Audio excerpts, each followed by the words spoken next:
Hello and welcome. KL Johnson here, speaking to you from Humble Wichita, Kansas. And this will be my Genius Hour, which usually takes longer than an hour. It's spread out over a quarter. Maybe we spend an hour on it per fill in the blank, week, day, whatever. Here we go. Let's go on in and see what we got going on here. Looks like we've got a clinic here with a physician and an assistant. Ah! Oh, my. Oh, guess you gotta have the stomach for going into medicine. What's this that I hear? Oh no, you weren't supposed to see this. Crying out loud, what's going on here? Okay, let's get back to business. We usually start with Gregor Mendel and his genetics because it's simple. It can be replicated with pea plants, simple pea plants. And we can talk about terminology as it relates to genetics, if I can get this to focus. Come on, baby. Hey guys. Okay, and what we will do is we will learn such terms as deoxyribonucleic acid. Oh my, I had a student once think that I had said a curse word when I introduced that term. And for short, DNA. And we will talk about traits and similarities and differences and recessive, and we will do Punnett squares and so forth. But then as a culminating project, we have an artist come in and help us after we have learned,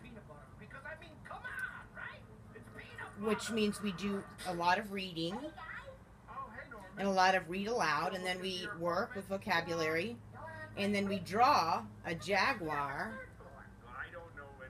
parent and offspring.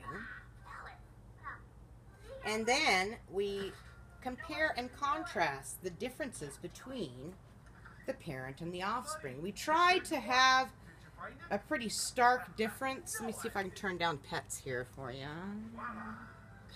I love that show. Sorry, couldn't help it. But anyway, we end up comparing and contrasting similar traits and different traits. And we talk about why would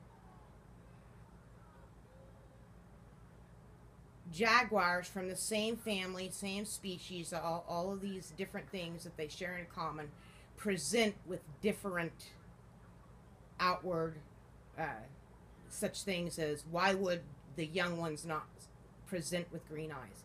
And then we begin to talk about recessive and dominant and traits and so forth. We even talk about chromosomes and all sorts of things.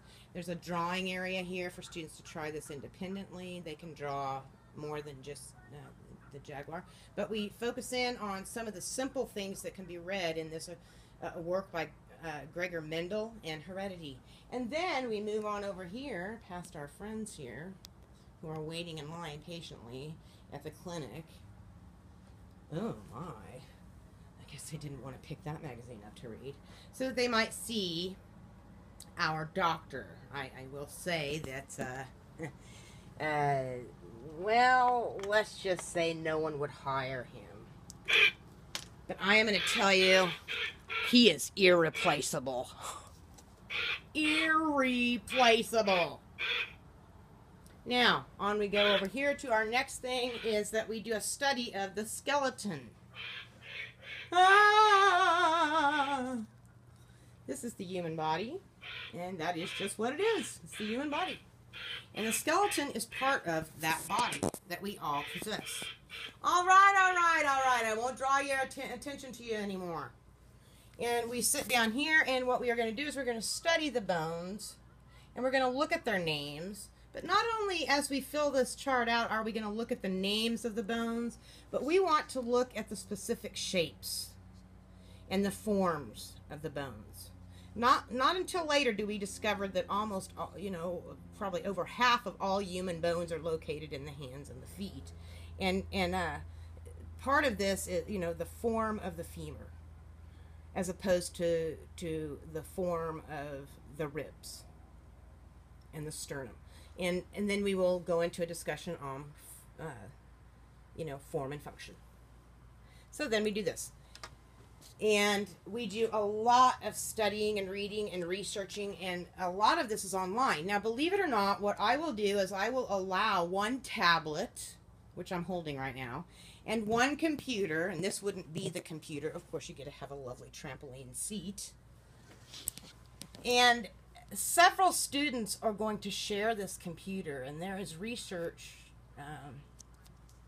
I don't want to get into it right now, but there is research into the fact that when you are socially engaged in working on things crowded around an internet, as long as it's not too many. I mean, you've got, the person in front of the computer. You've got 3 or 4 behind that person who are kind of telling them and guiding them and directing them what to do.